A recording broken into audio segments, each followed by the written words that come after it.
What's going on, everybody? Blazing here, and welcome back to another Raid Shadow Legends video. I am excited because we have a phenomenal fusion that you're not gonna want to miss out on. I don't really go full force in saying right off the rip of the video that you're gonna want to keep this guy and you're gonna want to go for him, but this is one that you want to go for. I'm comparing this guy to probably Thor level fusion, right? If we're for the closest fusion possible that we've done, I'm comparing him to a Thor level fusion. But we've got Tholen Bulbeard, right? He's going to start next Thursday, right? I think it's the 5th. And he's going to be a classic fusion, which basically means we've got 4 epics, 16 rares that are all going to be fused into him, just like a Lady Mikage type of fusion for any of the new players that are just starting who may not know what a classical fusion is.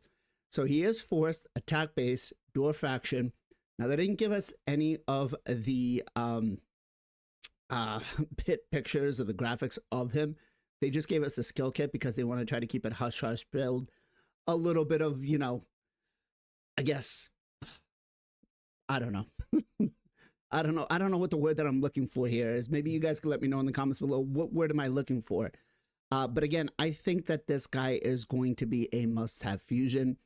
And you guys can let me know in the comments down below if you think I'm right or wrong. And while you're down there, consider subscribing to the channel because it does help me out a lot. Doesn't cost anything, and I appreciate it.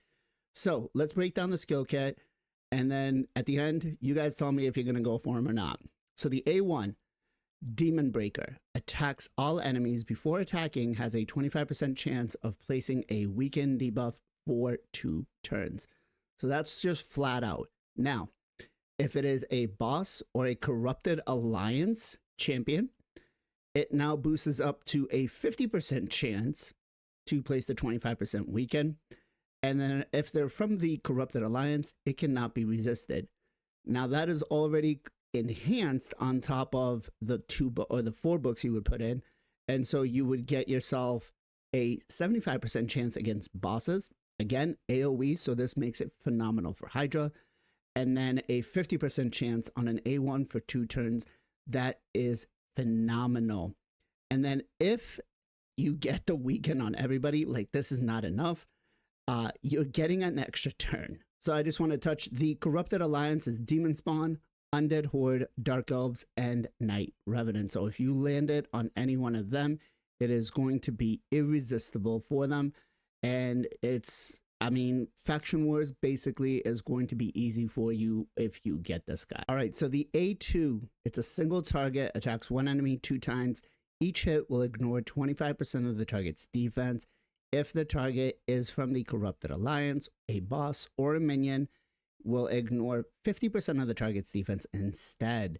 Now that's already really nice and juicy, but each hit decreases the target's attack by 5% and stacks up to 25%. So you automatically, over the long fights, are building a, you know, mini decrease attack up, right? So for those Hydra fights, for the Chimera fights, definitely is going to be pretty solid. Each hit also increases this champion's attack by 5%, stacks up to 50. So we're getting an increased attack already boosted in our skill.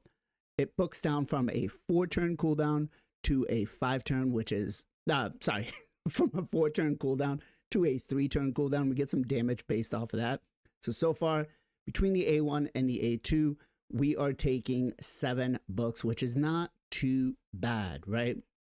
And then the A3, another AoE, attacks all enemies before attacking, places a 50% increased attack buff on this champion for 2 turns. So self-buffing, just like Thor.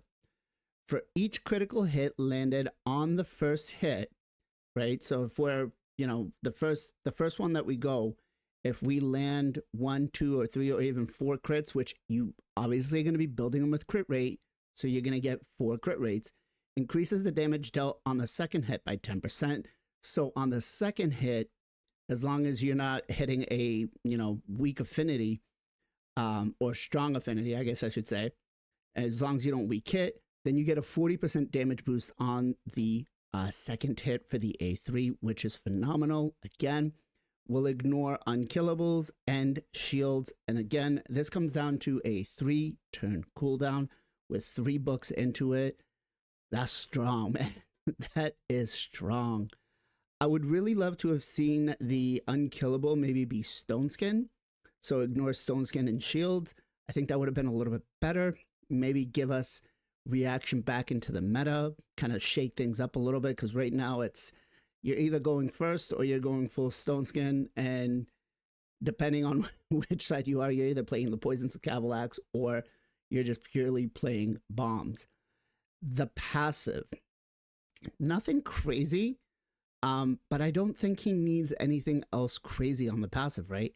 I think he's already a strong champion without the passive, but activates the A1 every 5th turn.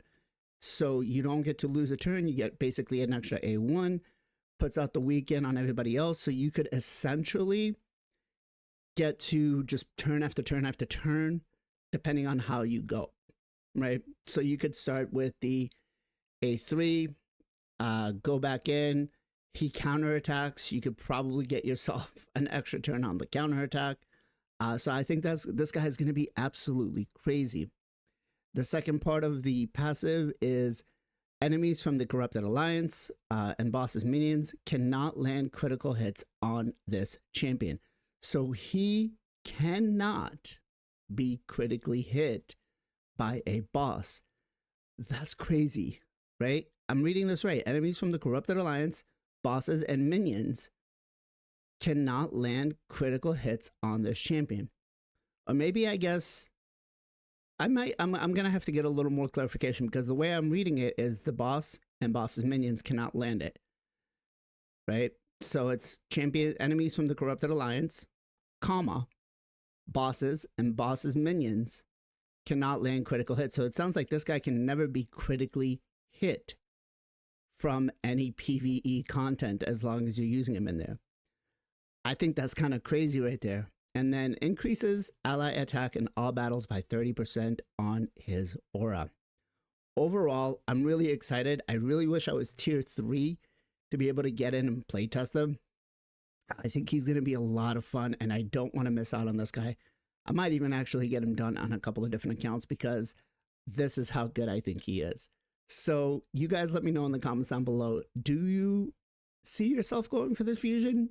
Do you see yourself skipping? I don't know. I think Thor was a beast, and I think this guy is going to be just as good as Thor. So I'm very hesitant to say I'm going to skip, and I'm very hesitant to tell anybody to walk away from this fusion, because he is going to be phenomenal. Now, we are going to be getting some other champions into the game. So we're going to get a new login champion. I'm excited to see what he's going to look like.